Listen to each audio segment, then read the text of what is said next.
She doesn't want flowers. She wants danger. She wants a man who, with a single look, can provoke desire and fear. The fear of losing control. The fear of falling in love with someone who doesn't need her.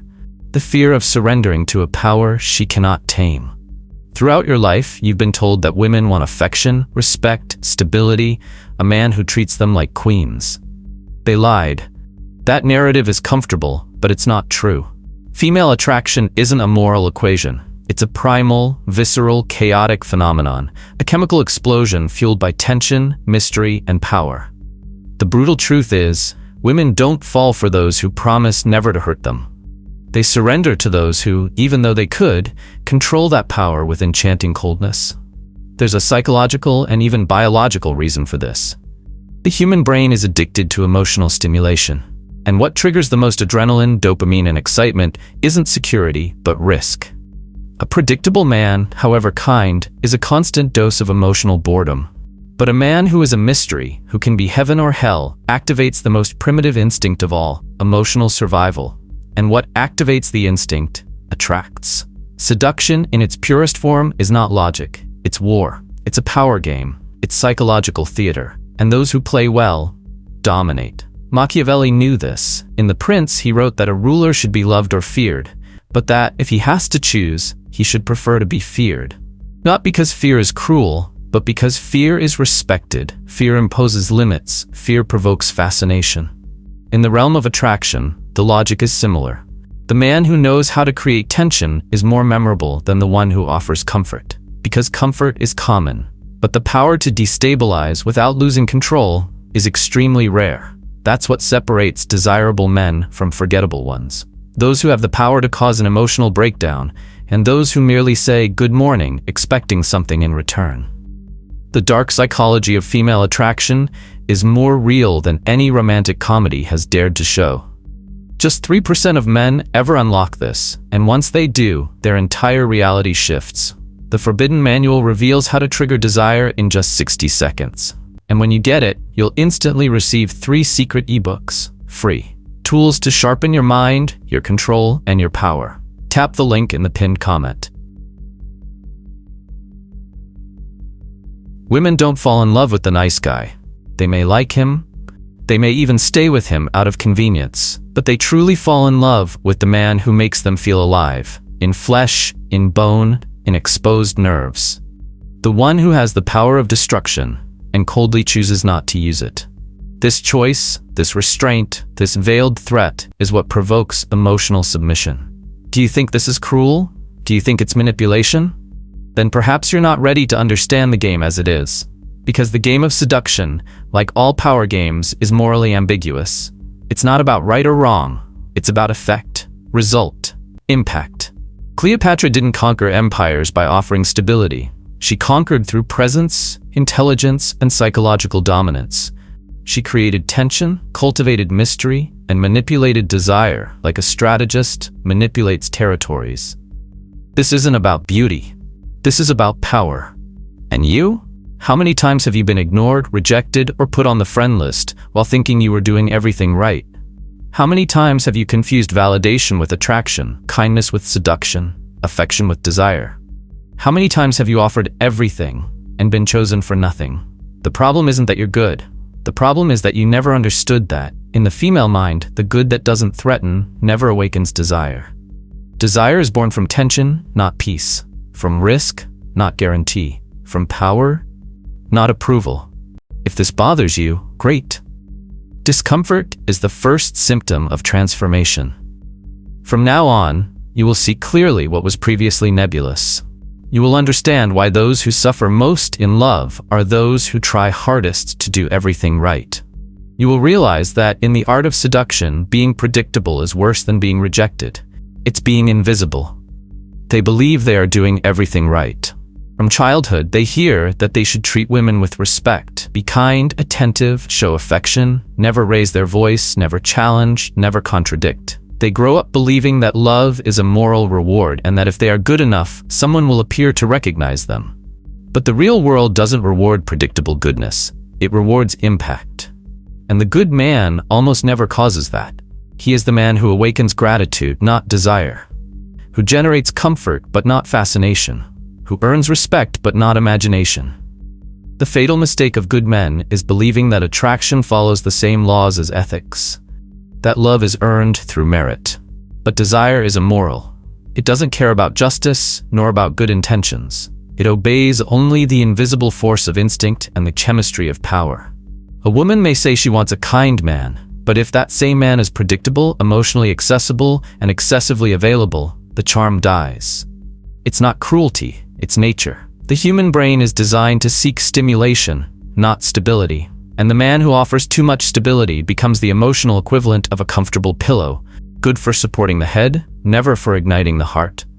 The good guy believes that to love is to serve, that to conquer is to please, that to be loved is to be needed. But all need is repulsive, because where there is need, there is no choice. And desire is, by essence, choice. A woman needs to feel that she is choosing, not that she is being begged. When the good man tries to prove his worth, he gives the woman the power to decide her destiny. And she feels it. She perceives the absence of self-sufficiency, the anxiety disguised as care, the fear of losing disguised as romanticism. And nothing is less erotic than fear. Many men confuse empathy with subservience. They believe that yielding, agreeing, praising, and avoiding conflict is the path to a woman's heart. But what this creates is emotional monotony, and the human brain rejects monotony in the same way the body rejects poison, with aversion. Attraction needs friction, contrast, duality.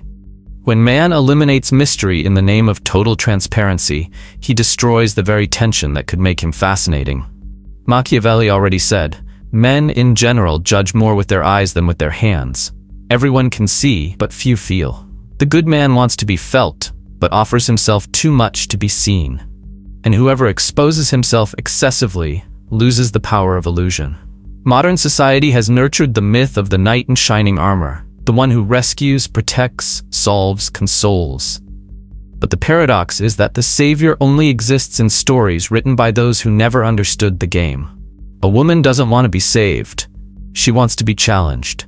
She wants a man who doesn't need her, but who still chooses her. This is the essence of the tension that fuels desire, the feeling that he can live without her, but chooses not to. The good man, however, lives the opposite. He needs her, but pretends to choose. And every time he pretends, she senses it. Female intuition is unforgiving to those who act out of fear of losing.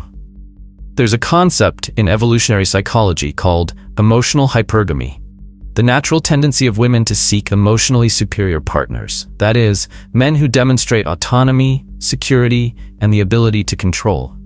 The good man confuses kindness with emotional dependence, and in doing so excludes himself from the biological game that female desire recognizes as power. Excessive kindness, when not accompanied by strength, generates pity, and pity is the opposite of attraction. But here's the cruelest point. The good man doesn't understand that his gentleness, when not anchored in firmness, sounds like a tactic. And what is tactical is suspicious. He gives flowers expecting affection, praises expecting validation, listens expecting gratitude. Everything about him is conditioned by reward. And love that needs reward isn't love. It's a bargain. No woman truly gives herself to someone who tries to buy her with attention. She surrenders to whoever disarms her, not with sweetness, but with presence. Presence is what a good man never masters. He is always absent from himself, always trying to be what he thinks she wants. He lives in the mirror of female expectation, adjusting his speech, his behavior, his emotions to be approved. But the man who seeks approval loses authenticity. And authenticity is the most primitive trigger of attraction. Women sense when they are in the presence of someone who lives independently. And this emotional independence creates the kind of magnetism that cannot be faked. Many men interpret this reality as an invitation to absolute coldness. They think that, in order not to be too good, they need to become cynical, distant, arrogant. But this is merely the inversion of the same mistake. True power lies not in being cruel, but in being complete. The dangerous man is not the one who hurts, he's the one who could hurt, but chooses not to. He is capable of destruction, but is not a slave to it. The good man is a hostage to approval. The dangerous man is master of his own presence. This contrast explains why the same gesture, A firm look, a calm answer, a calculated silence is more seductive than 1,000 sweet words. Because the silence of a self-sufficient man carries weight. He doesn't need to prove anything, and precisely for that reason, everything he does seems intentional. The good man talks too much, explains too much, justifies himself, apologizes for existing. The dangerous man understands that power lies not in being understood, but in being felt. There's a phrase attributed to Machiavelli that perfectly sums this up. Men offend those they love more than those they fear. It's paradoxical, but true. Love, without respect, degenerates into habit. Subtle fear, respect mixed with desire, keeps the fascination alive. That's why so many women remain emotionally attached to men who challenge them. It's not masochism, it's stimulation. It's the addiction to unpredictability. The good man offers stability. The dangerous man offers intensity. And the human brain will always choose intensity, because intensity is life. The tragedy of the good man is believing he needs to change to be loved, when in fact he needs to evolve to be remembered. Goodness isn't the problem. The problem is the lack of boundaries. The good man must learn what Machiavelli would call virtue, the mixture of virtue and strength. A virtuous man without strength is easily manipulated. A strong man without virtue is a tyrant.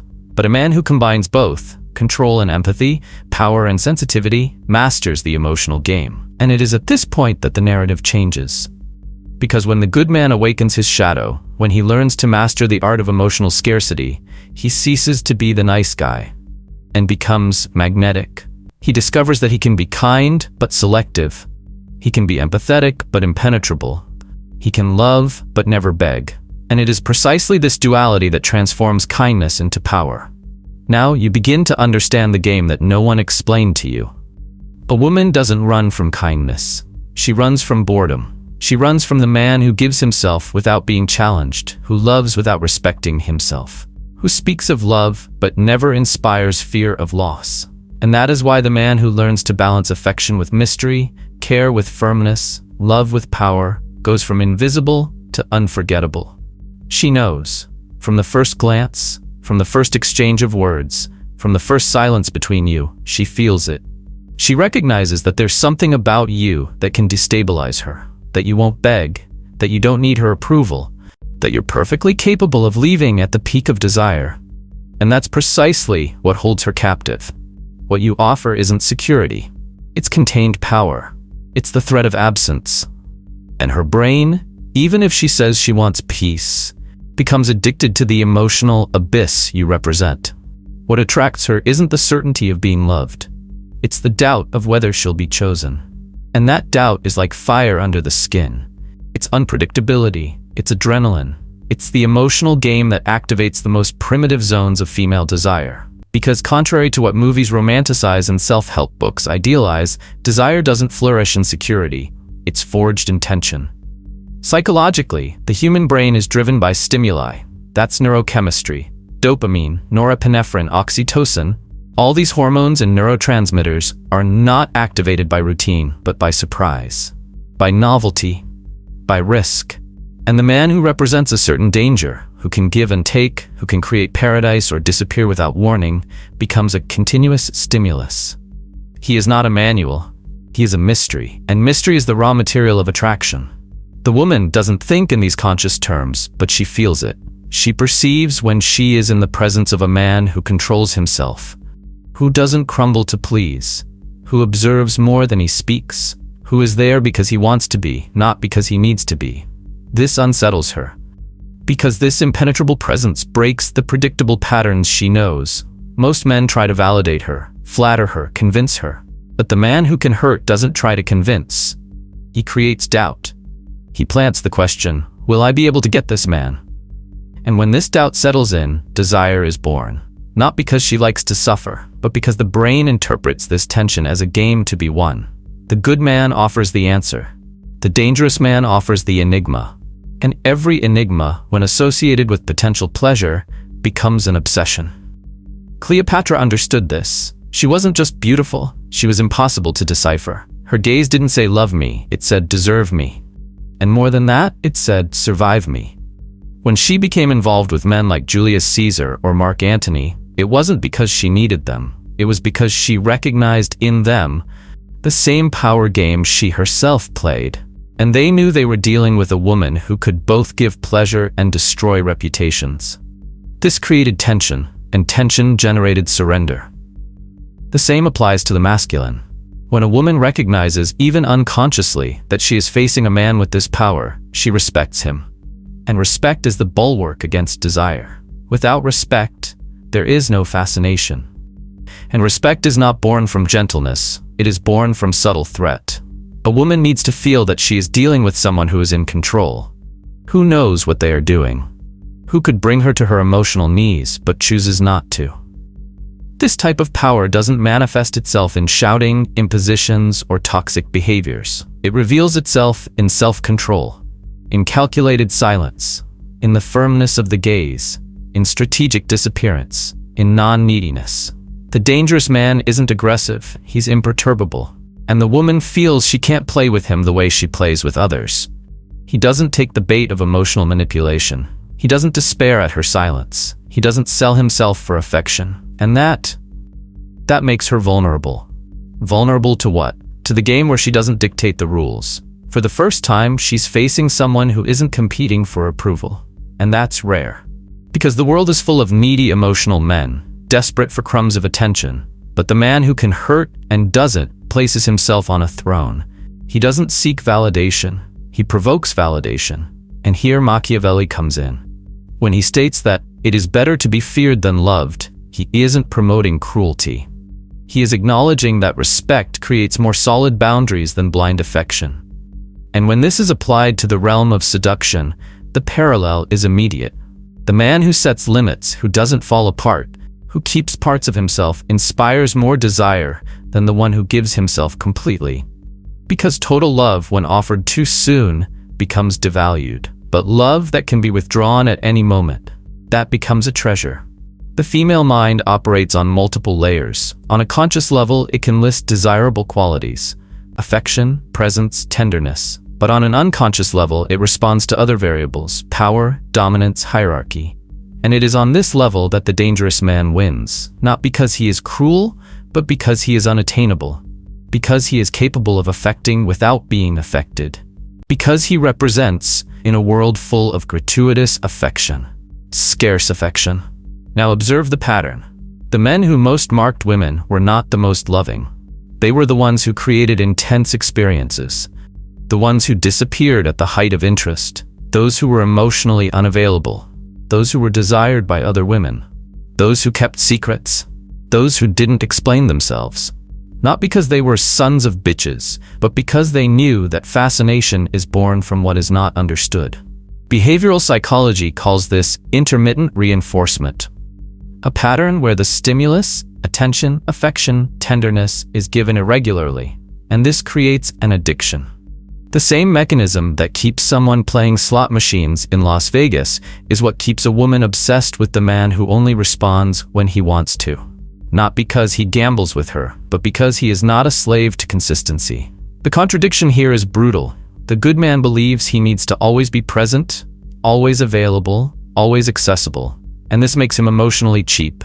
The dangerous man understands that value lies in scarcity, in selective absence, in not always being there. And that's what makes him emotionally expensive. Do you want to be desired? Then stop being predictable. Stop giving everything away on the first date. Stop responding to messages in seconds. Stop explaining your feelings as if you were on a therapist's couch. Mix affection with coldness. Mix humor with silence. Mix presence with absence. Make each interaction seem like a rare event, not an expected routine. And no, this isn't manipulation. This is emotional aesthetics. It's understanding that desire needs oxygen, and oxygen is the space between gestures, the space between words, the space between surrenders. There's an iconic passage from Robert Greene's The Art of Seduction that says, "The seducer is never fully understood. He is a mirror that reflects the desires of others, but keeps his own desire a secret." That's power. That's what women feel when they're faced with someone who can hurt them. A mirror that shows them what they want to see, but doesn't reveal itself. The dangerous man doesn't shout, he doesn't demand, he doesn't justify, he doesn't dramatize, he simply becomes scarce. And it's this scarcity, this calculated absence, this strategic disappearance, this neutrality in the face of emotional pressure that creates obsession. The woman begins to wonder, why doesn't he contact me? Did I do something wrong? Is he with someone else? And this doubt holds her captive more than any compliment. If desire is a voluntary prison, the dangerous man is the invisible jailer. He doesn't imprison, he simply leaves, and the cell closes of its own accord. Want an example? Observe how women react to men they can't decipher. Even if these men aren't handsome, rich, or funny, they become unforgettable. Because there's something about them that seems hidden, mysterious, untamable. It's the feeling that they're always one step ahead, always emotionally unattainable. That's what activates desire in its rawest form. It's not about being rude, it's about being enigmatic, about balancing presence and absence like someone regulating the oxygen in a fire. The fire of attraction needs air. The man who is always there suffocates that fire. What comes and goes unpredictably keeps the flame alive. And more, the dangerous man doesn't compete with other men. He doesn't try to prove he's better. He doesn't need to. His aura speaks for him. And women feel it. They feel he is desired, even if no one says it, because true seduction isn't in words, it's in the atmosphere you create. I'm going to explain this powerful concept to you now. The duality of the master, being heaven and hell. Understand it this way. She wants a man who will protect her, but who can also destroy her. A cruel but real paradox. The woman who claims to seek stability cannot resist the man who can throw her off balance. Because, deep down, she doesn't want eternal paradise. She wants heaven, but she also wants hell. And the man who embodies both, who moves between sweetness and threat with mastery, is the man she will never forget. That is the master of seduction. He is not the most handsome, the richest, or the most charismatic. He is the most complex, the most unpredictable, the most balanced between extremes. He can be as gentle as a poet or as cold as a war strategist. He can offer affection that heals or silence that tortures. He is not just a man. He is an emotional experience, a magnetic field of controlled tension. The key to this mastery lies in duality. The man who is only sweet becomes boring. The one who is only cold becomes unbearable. But what oscillates, intelligently and intentionally, between these two poles creates an irresistible emotional dance. He doesn't attack her, but destabilizes her. He doesn't pursue her, but he doesn't abandon her either. He appears when she least expects him and disappears when she most desires him. He creates emotional hunger and then offers enough crumbs to maintain the addiction. This isn't cheap trickery. This is psychodynamics. A woman is attracted to someone who masters contrasts, to someone who can be gentle without losing authority, to someone who offers security but doesn't become predictable. She needs the feeling that he is the only safe haven, but that he can become a hurricane if he wants. This tension keeps her mind constantly alert, fueling desire like a bonfire that never goes out. Nietzsche wrote, "You need to have chaos within you to give birth to a dancing star." The master is this controlled chaos. He doesn't repress his darkness, he manages it. He doesn't pretend to be perfect, he displays his shadows like emotional tattoos. He doesn't present himself as a hero, he's the villain who chooses to be just, and that's irresistible.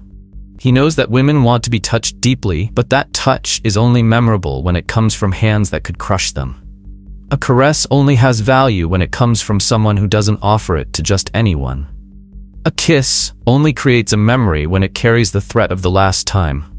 The master knows this. That's why he measures everything with surgical precision. He doesn't give, he offers. He doesn't beg, he selects. He doesn't follow, he attracts. This selection is what creates value. When a man positions himself as a filter and not as a petition, he takes control of the game. The woman feels she's facing someone who doesn't place her at the center, but as a challenge. And that captivates her. She wants to know what's behind his control. She wants to see the emotional collapse that may never come. She wants to be the exception in the life of someone who treats everything as disposable. And this ambition holds her captive. The master understands that emotional power isn't about shouting, threatening, or dominating through fear.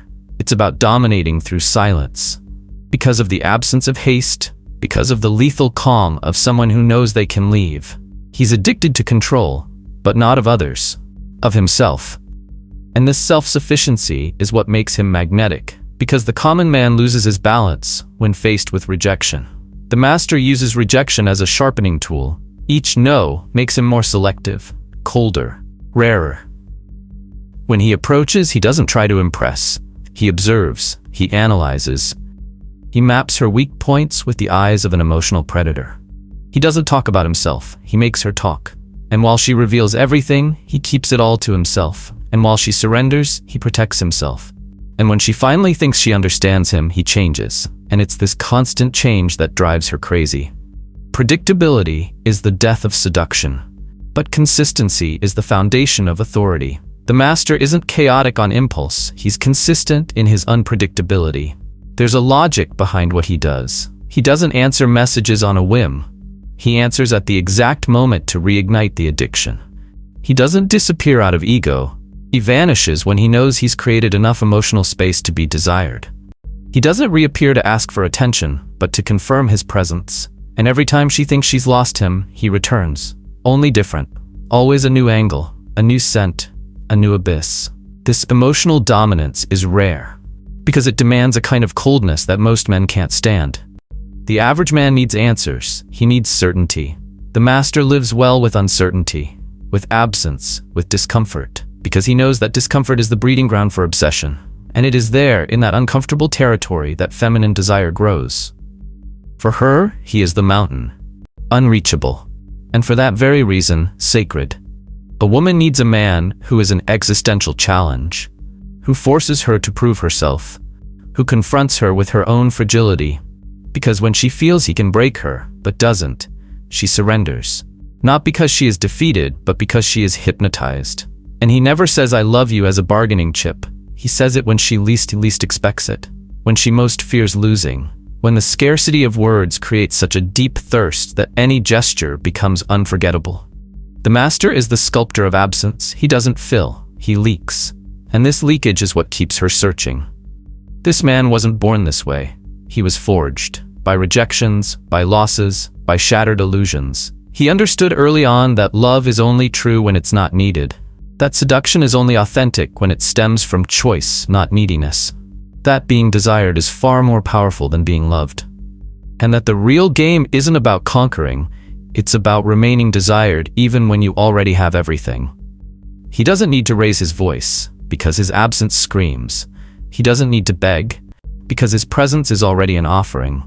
And he doesn't need to prove he can leave, because doubt is enough. You can learn to be that man. But first, you need to destroy what makes you predictable. You need to bury the boy who seeks approval.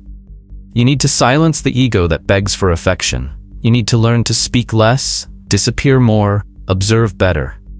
And above all, you need to be able to not need. The woman who gets involved with this type of man may even hate him, but she never forgets him. Because he marked her soul with something that no other dared to touch, the boundary between pleasure and fear. The true master of seduction doesn't conquer by force. He conquers by the absence of it. He is a man who could crush but chooses to caress, who could abandon but chooses to disappear with poetry, who could dominate but prefers to inspire voluntary submission.